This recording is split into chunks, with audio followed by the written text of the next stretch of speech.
Sir, मैं हस्ब आदत और हस्ब रिवायत इसकी मुखालिफत में खड़ा हूँ और सदर जमहूरिया के खुतबे को अगर आप देखेंगे सर, तो उसमें पूरे खुतबे में लफ्ज़ मुसलमान तो छोड़िए, लफ्ज़ अक़लियत भी इस्तेमाल नहीं हुआ है।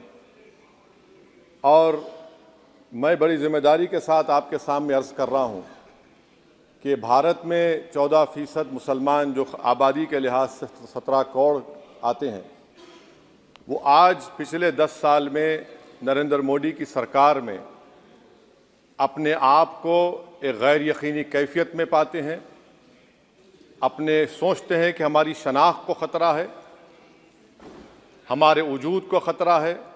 और मैं बड़ी ज़िम्मेदारी के साथ कह रहा हूँ कि जज्बात में लाए बगैर कह रहा हूँ कि आज 17 करोड़ मुसलमान अपने आप को ऐसा समझते हैं कि जिस ज़माने में हिटलर के ज़माने में यहूदी अपने आप को समझते थे। और उसकी मैं बताता हूँ क्यों समझते हैं, बताता हूँ आपको चंद मिनट में। सर, मिसाल के तौर पर आप देखिए खुतबे सदारत के हिस्से तहरीर का 32वां पैराग्राफ 32 पैराग्राफ में ड्रॉप आउट रेट का जिक्र हुआ, स्कूलों में इंदराज यानी एनरोलमेंट का जिक्र हुआ, एससीज़ का नाम लिया गया, एसटीज़ का नाम लिया गया, ओबीसीज़ का नाम लिया गया, लफ्ज़ अक़लियत का नाम नहीं लिया गया, मुसलमान तो छोड़िए। और सबसे ज़्यादा ड्रॉप आउट इस मुल्क में अगर स्कूलों में है तो मुसलमानों में है। सबसे कम एनरोलमेंट अगर है तो मुसलमानों में हायर एजुकेशन में। गवर्नमेंट का डेटा है सर कि मुसलमानों का जो स्टूडेंट ड्रॉप आउट है वो 14.42 से क्लास 1 से शुरू होता और वो क्लास 6 और 8 को पहुंचे अब तक वो 10.76 को पहुंचता है। ये गवर्नमेंट का डेटा है, यानी क्लास 1 से क्लास 6 8 तक ये हाल है। आपने क्या किया सर इस बजट में? प्री मैट्रिक स्कॉलरशिप को सिर्फ 9th क्लास तक महदूद कर दिया और इसमें आपने पैसे कम कर दिए प्री मैट्रिक स्कॉलरशिप में। और सर 2022-23 का बजट आप देखिए, 5026 करोड़ रुपए दिए गए थे, जिसमें से सिर्फ 663 करोड़ इस्तेमाल हुए। अब आप आ जाइए सर, AISHE का डेटा है कि हायर एजुकेशन में मुसलमानों का 8.5 ड्रॉप आउट रेट हुआ है। 2020-21 में गवर्नमेंट का डेटा बता रहा है कि 1,80,000 मुसलमान हायर एजुकेशन में नहीं है। प्री मैट्रिक स्कॉलरशिप को आपने 423 करोड़ था, उसको आपने इस साल 326 कर दिया। मौलाना आज़ाद फेलोशिप को 45 करोड़ कर दिया। MCM जो 44 करोड़ था 33 करोड़ कर दिया। बताइए, जो सबसे ज़्यादा जिसका कम्युनिटी का ड्रॉप आउट रेट है और जो हायर एजुकेशन नहीं, उससे आप ये बर्ताव करते हैं। सर, दूसरी बात यह है कि हम ये देख रहे हैं कि 10 साल में इस सरकार में कोई हद नहीं छोड़ी है गलत हुक्मरानी की, नफरतों को भड़काने की, कोई हद नहीं छोड़ी गलत फहमियों को फैलाने की, और कोई हद नहीं छोड़ी इस मुल्क के अवाम नास को तर्क करने की। इस 10 साल में हमने क्या देखा सर? जमहूरियत हमारे वतन अजीज की को बचाना बहुत ज़रूरी है। ये गरीबों के लिए और कमज़ोरों की एक बहुत बड़ी ताकत है। मगर 10 साल में 9.5 साल में क्या हुआ? सिर्फ एक शख्स को मजबूत कर दिया गया, एक मजहब को मजबूत कर दिया गया, एक आइडियोलॉजी, एक नज़रिए को मजबूत कर दिया गया, एक शनाख्त को सब शनाख्त के आगे दूसरी शनाख्तों को मिटाने की कोशिश की गई, एक ज़बान को मजबूत कर दिया गया। तो हमारी जमहूरियत तो खोखली हो चुकी है। और सर, कोई भी हुकूमत और पार्टी सिर्फ जबर और इस्तेसाल पर कायम नहीं रह सकती है सर। दूसरा पॉइंट सर जो मैं आपके सामने अर्ज करना चाह रहा हूं, CAA के कानून के ताल्लुक से मरकजी एक वजीर ने अखबार में बयान दिया कि हम 8 दिन में करने वाले हैं। आप 8 दिन में करेंगे, 8 दिन में एहतजाज शुरू होगा मुल्क के कोने कोने में। आप CAA को मजहब से ख़त्म कर दीजिए, मजहब से जोड़ेंगे तो आपका इरादा बुरा है। आप भारत की अक़लियतों को, भारत के मुसलमानों को, दलितों को आप परेशान करने का आपका इरादा है। सर, दूसरी बात यह है कि CAA के खिलाफ क्यों हम हैं? क्योंकि सीमांचल के मुसलमान को आप बांग्लादेशी कहते हैं। कोई मिनिस्टर मुझे कहता है कि घुसपैठी है, रोहिंग्या है। तो CAA को मजहब से जोड़ना गलत था, उसको निकालिए। मगर हमारे देश के प्रधानमंत्री सर, वतन अजीज के वजीर आजम मैं बड़ी जिम्मेदारी के साथ कह रहा हूं कि मैं अपने बचपने में जब हिस्ट्री पढ़ता था तो मैंने एक स्टैचू की फोटो देखी थी, प्रीस्ट किंग ऑफ मोहनजोदारो। ऐसा लगता है कि वैसा ही लग रहा है कि प्रधानमंत्री नहीं है बल्कि पुजारी सम्राट बन चुके हैं वो। और मैं क्यों कह रहा हूं कि हमारे सदर जमहूरिया ने कहा था कि 22 जनवरी एक तारीखी दिन है, बिल्कुल तारीखी दिन है। 22 जनवरी की बुनियाद 6 दिसंबर 92 को रखी गई। 22 जनवरी की बुनियाद 86 में ताले खोलकर रखी गई। 22 जनवरी की बुनियाद जीबी पंत ने रखी थी, इसीलिए तारीखी दिन है।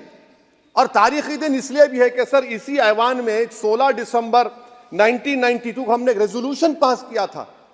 आप बताइए कि आज इस मुल्क में चाहे कोई सेकुलर पार्टी का हो या जो भी हो, वाले सब सेकुलर है, बुरा मैं हूं, किसी में हिम्मत नहीं है कि 6 दिसंबर की बात की जाए। और वो तारीखी दिन इसलिए भी है सर, इंसाफ करने वालों में एक एनसीएलटी के चेयरमैन, एक गवर्नर और एक नामजद शुदा रुकने पार्लियामेंट बैठे हुए थे। अब आप बताइए मेरे पास बचा क्या है? बचा यह है कि आर्टिकल 32 बचा है जिसको बाबा साहब अम्बेडकर ने दिया। आज मुल्क के 17 करोड़ मुसलमान भारत के वजीर आजम पर एतमाद भरोसा नहीं करते, बिल्कुल नहीं करते, बता रहा हूं, खुल के कह रहा हूं।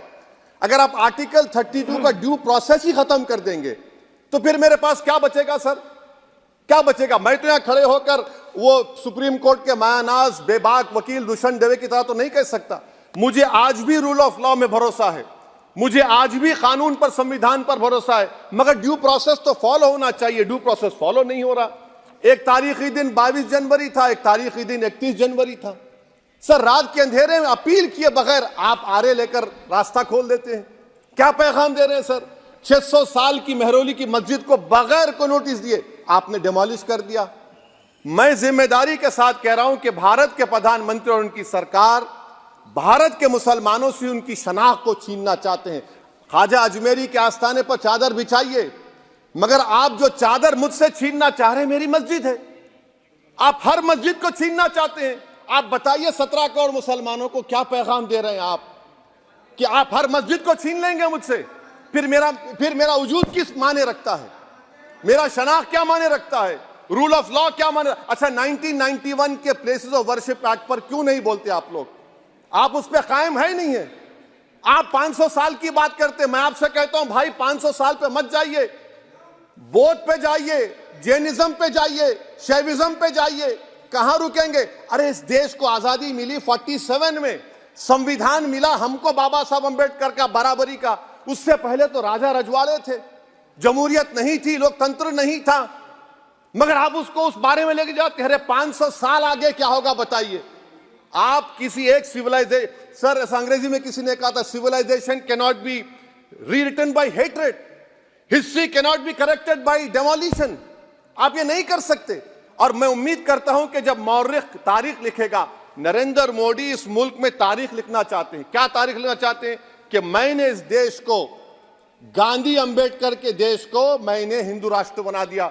मैं उम्मीद करता हूं कि हमारे भारत के हमारे हिंदू भाई देश के प्रधानमंत्री की सोच को नाकाम करेंगे। उन पर है, अब देखते हैं क्या होता है। सर नेबरहुड फर्स्ट की पॉलिसी है। नेबरहुड फर्स्ट क्या हो रहा है सर?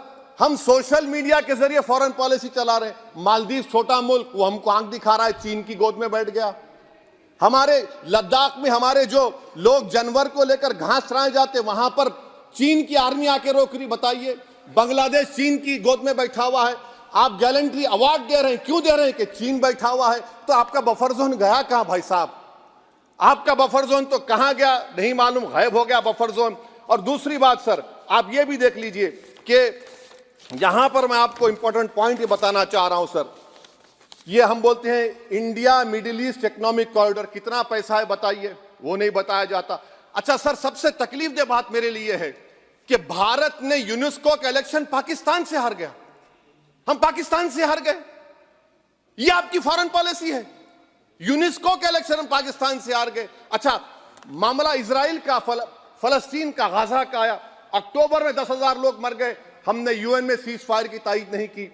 दिसंबर आया, 20,000 मर गए, तो हमने तायीद कर दी। क्यों तायीद की? क्योंकि ग्लोबल साउथ को हमको फॉलो करना पड़ रहा है। भारत ग्लोबल साउथ को फॉलो कर रहा है। मेरे तकलीफ दे बात है, यह आपकी नाकामी का बहुत बड़ा सबूत है।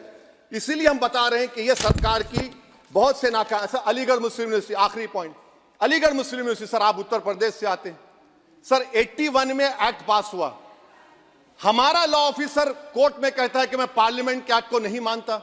कैसे नहीं मानते सर? क्या नरेंद्र मोदी ने पार्लियामेंट को नॉमिनेट किया या पार्लियामेंट ने नरेंद्र मोदी को प्रधानमंत्री बनाया? बताइए।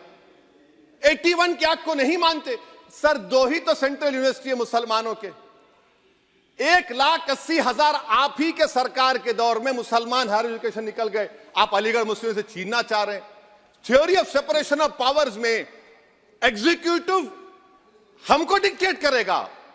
मेरी आवाज तो पार्लियामेंट है, अब मेरी आवाज के खिलाफ एग्जीक्यूटिव सुप्रीम कोर्ट में बोलता है। अलीगढ़ मुस्लिम यूनिवर्सिटी से इतनी नफरत क्यों है आपको? वहां पर तो हिंदू भाई भी पढ़ते हैं सर। ये अलीगढ़ मुस्लिम यूनिवर्सिटी का मामला है सर। तो मैं आपसे इस बात पर, इस शेर पर अपनी बात को खत्म कर रहा हूं सर। आप भी उर्दू दां हैं जी।